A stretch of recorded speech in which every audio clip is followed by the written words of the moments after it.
Ok, queridos alunos, aqui do nosso cursinho Introdução para Jovens Pregadores, né? É um curso que vai ensinar, que já está ensinando, na verdade, você a ser um pregador do Evangelho, um verdadeiro pregador do verdadeiro Evangelho, né? E este cursinho tem como base ensinar alguns conceitos básicos e também ensinar como preparar um sermão, a forma, né? Enfim, uma boa mensagem, algumas coisas sobre o comportamento do pregador na hora da pregação, enfim, é um curso básico, é uma introdução.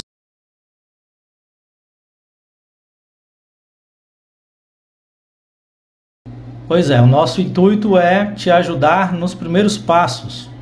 Para você que nunca fez um cursinho, nunca teve alguém que te ensinou, te auxiliou no aprendizado, né, de como fazer um sermão, como preparar uma mensagem, como estudar a Bíblia para chegar nesse momento de preparar uma mensagem, né? Então, é para isso que eu estou aqui. E esta é a nossa aula de número 2, cujo tema é esse aqui, ó. Tópico 4, aspectos da pregação. Letra A, esperar em Deus. Vamos ver o que o escritor está querendo nos falar sobre isto.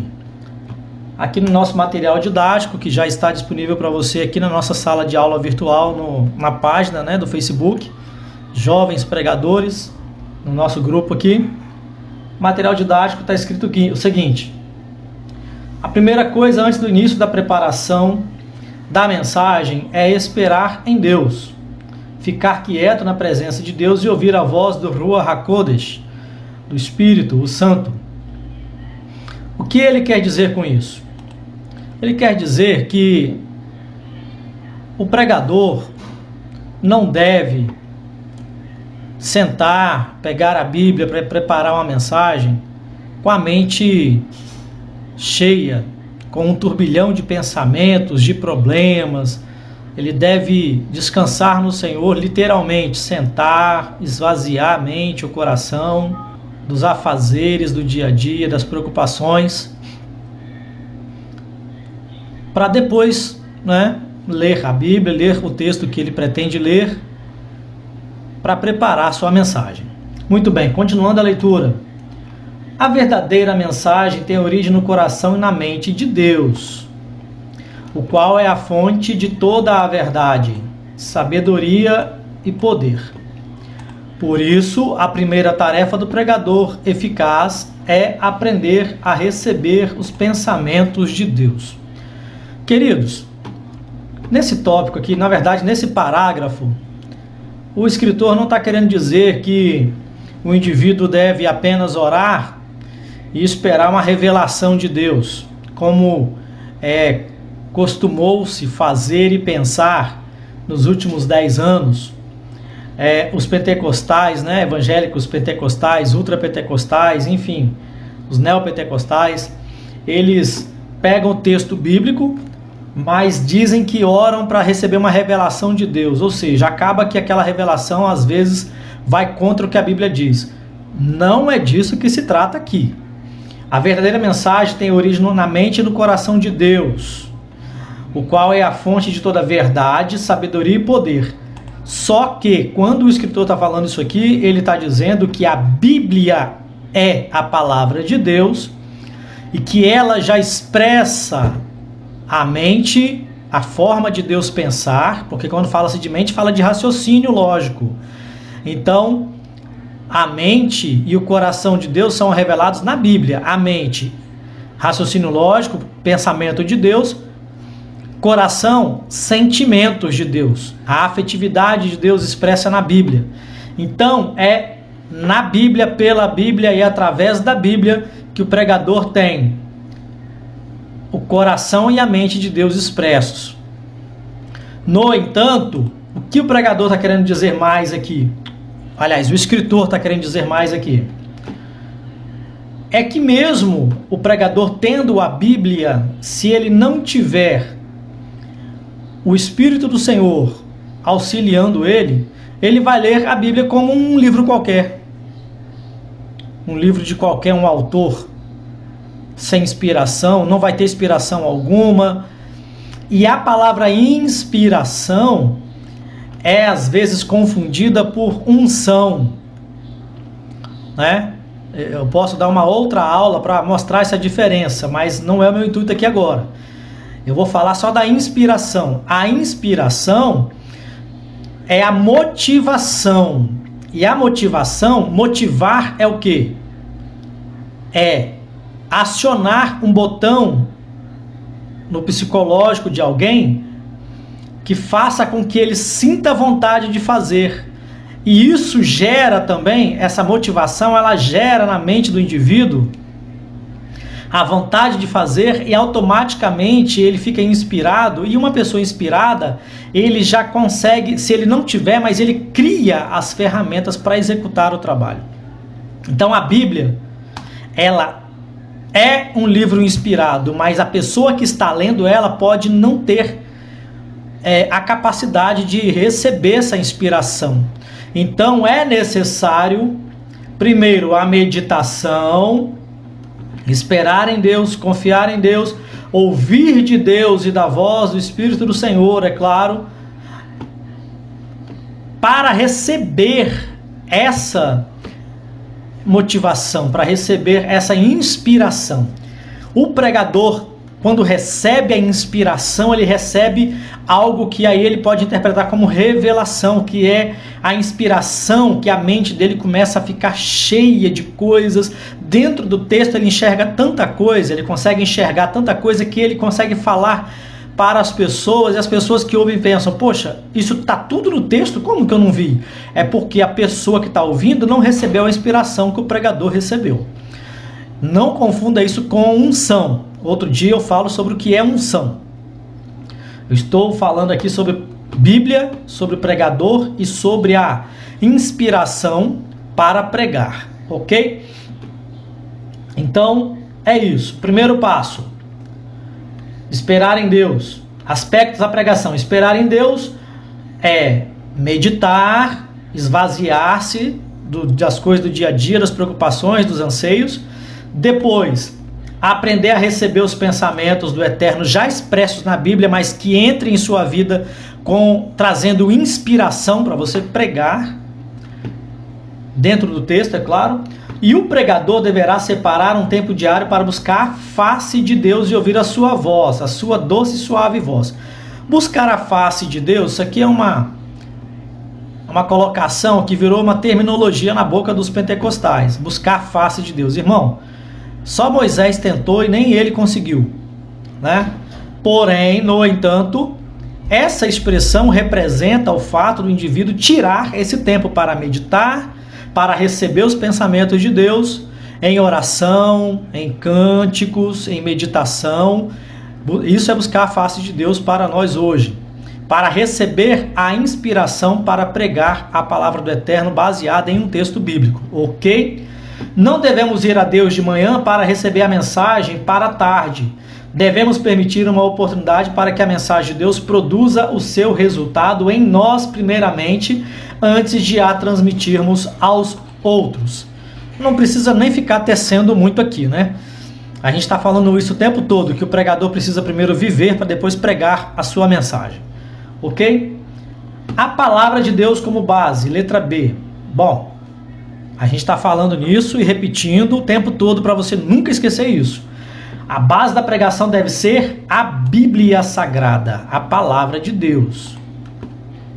Podemos dizer, em outras palavras, que a base da pregação deve ser o texto bíblico. Ilustrações podem ser aproveitadas desde que se relacionem com o tema da mensagem, mas não podem tomar o lugar da palavra de Deus, que é a Bíblia. Ou seja, é interessante usar uma ilustração ou outra? É. Só que a ilustração deve ser muito breve, sucinta, direta, objetiva, para ilustrar e dar uma clareza melhor sobre o texto e que se encaixe dentro do tema da mensagem. Não pode ser extensa, ok? Porque a pregação é pela palavra. O apóstolo Paulo, entendendo isso, disse o quê? Que a fé vem pelo ouvir, e o ouvir pela palavra. A palavra que ele está dizendo ali é a Bíblia, é a palavra do Eterno, a palavra inspirada. Não são ilustrações que o pregador arrumou a parte da palavra, fora da palavra, para complementar a palavra, mas que se torne a pregação em si. Negativo. A Bíblia, a palavra do Eterno, é a mensagem. Uma ilustração aqui, ali, acolá, breve, sucinta, para auxiliar o ouvinte para entender a mensagem bíblica, tudo bem, mas tem que ser muito breve. A ilustração não pode tomar o tempo da mensagem. Leitura aqui do material didático, continuando, como um pregador que, não tendo êxito em, entre aspas, abalar os ouvintes, contou uma história fantasiosa e roubou 80% do tempo destinado à mensagem. Ou seja, ele está fazendo referência àquele indivíduo que ele tem em mente o seguinte: o meu êxito é pregar e balançar o povo, quebrar tudo, sacudir, arrebentar, e o povo gritar, pular, rodar. Não, irmão, não confunda avivamento com barulho, com escassel, desordem, bagunça, não. Aí o indivíduo que estava com isso em mente viu que a mensagem dele, segundo esse ponto de vista, não teve êxito. Aí ele quis abalar os ouvintes contando uma história fantasiosa, e com isso usou 80% do tempo destinado à mensagem. Ou seja, querido, pode até parecer, entre aspas, que o indivíduo teve êxito contando uma história fantasiosa para poder sacudir a massa e tal, mas esse êxito, entre aspas, é como fogo de palha. Na hora que acabar ali, acaba tudo.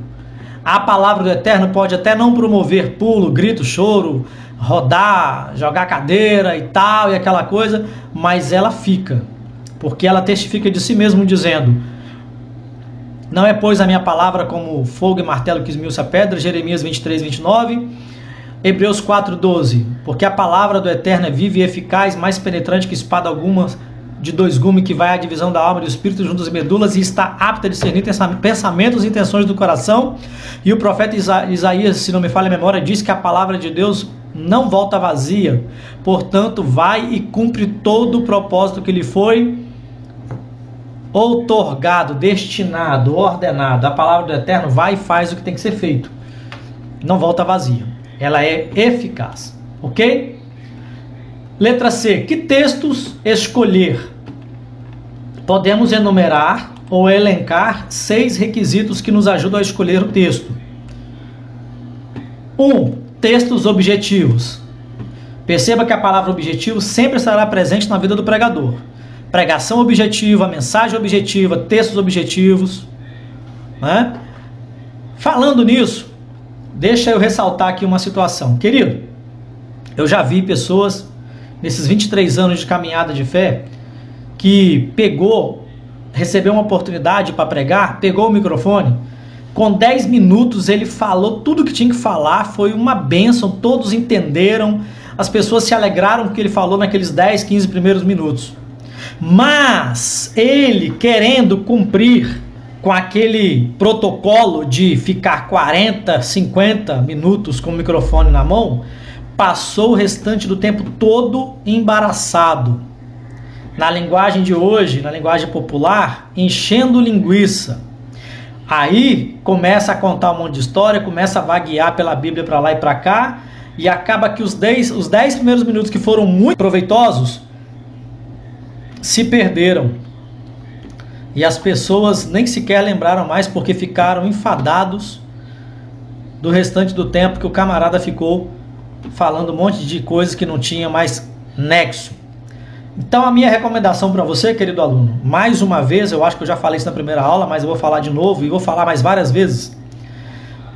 Se Deus te deu 15 minutos de mensagem, entregue os 15 minutos e fale o que Deus te deu dentro do texto bíblico, o tempo que você gastou Se foi 10, se foi 15, se foi 20, se foi meia hora.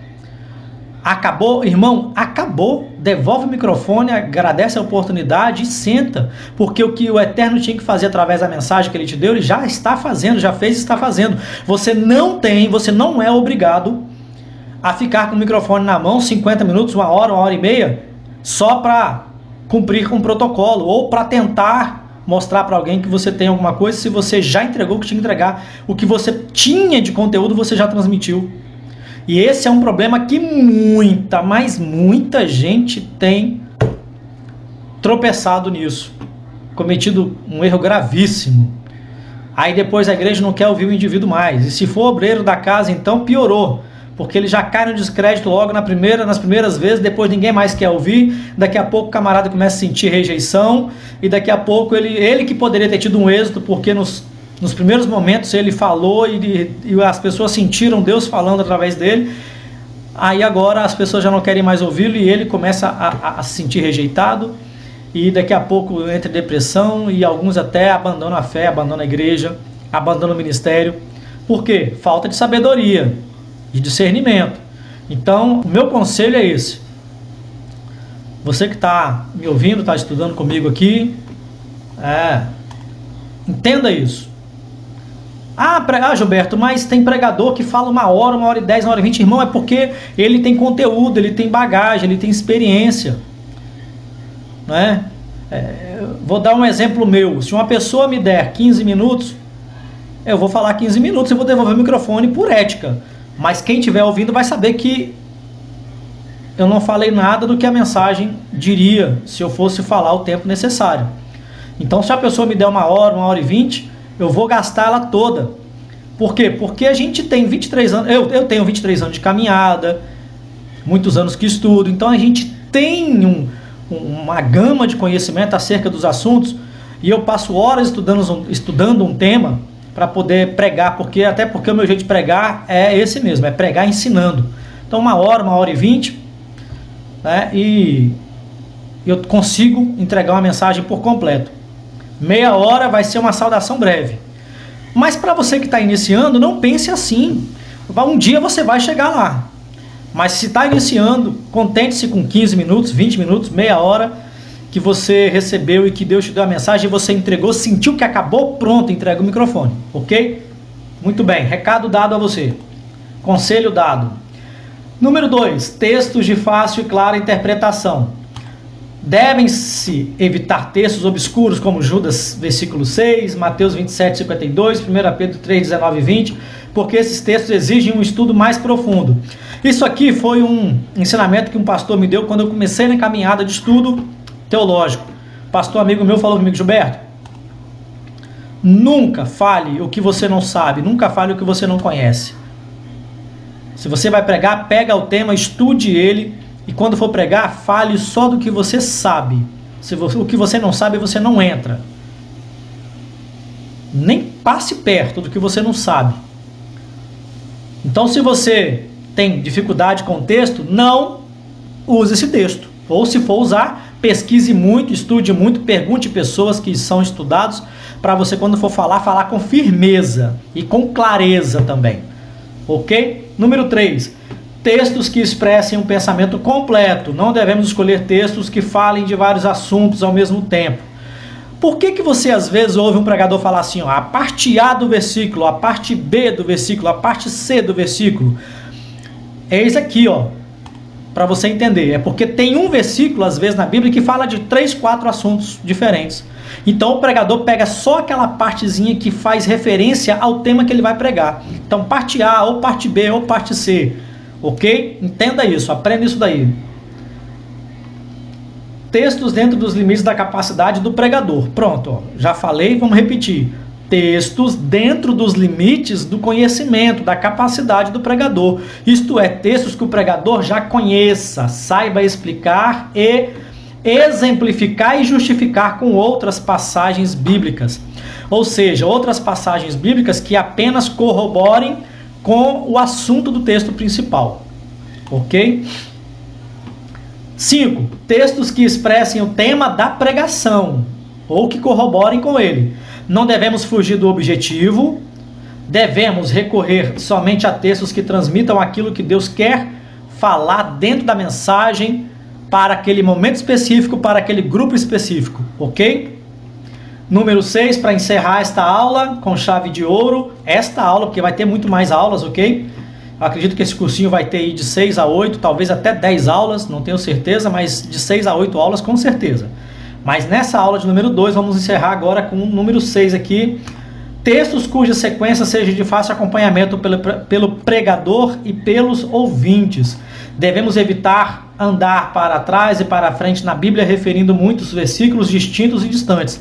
Ou seja, o ouvinte que está ali sentado te ouvindo, se você fica falando muitos versículos, e principalmente se você mandar ele olhar na Bíblia, pronto. Até ele abrir e olhar, você já citou outro e ele se perde. Aí acaba que você não vai alcançar o objetivo de sua mensagem. Ok? Se você citar versículos, cite-os pausadamente, coerente com o tema, com a mensagem, e não peça para o povo ficar abrindo a Bíblia, porque senão eles vão se perder. Ou então você vai ter que demorar muito tempo esperando eles abrirem a Bíblia para encontrar. Então seja sábio, seja perspicaz. Cite o texto é coerente, já se encaixa, a pessoa já ouviu da sua boca ali, já percebe que se encaixa, vai corroborando, vai fortalecendo a sua mensagem e pronto, ok? Grande abraço a todos, espero vocês para a próxima aula que será logo. Estou com pressa de gravar as videoaulas para este curso, porque eu quero logo ver o resultado disso na vida de vocês. Vejo vocês na próxima.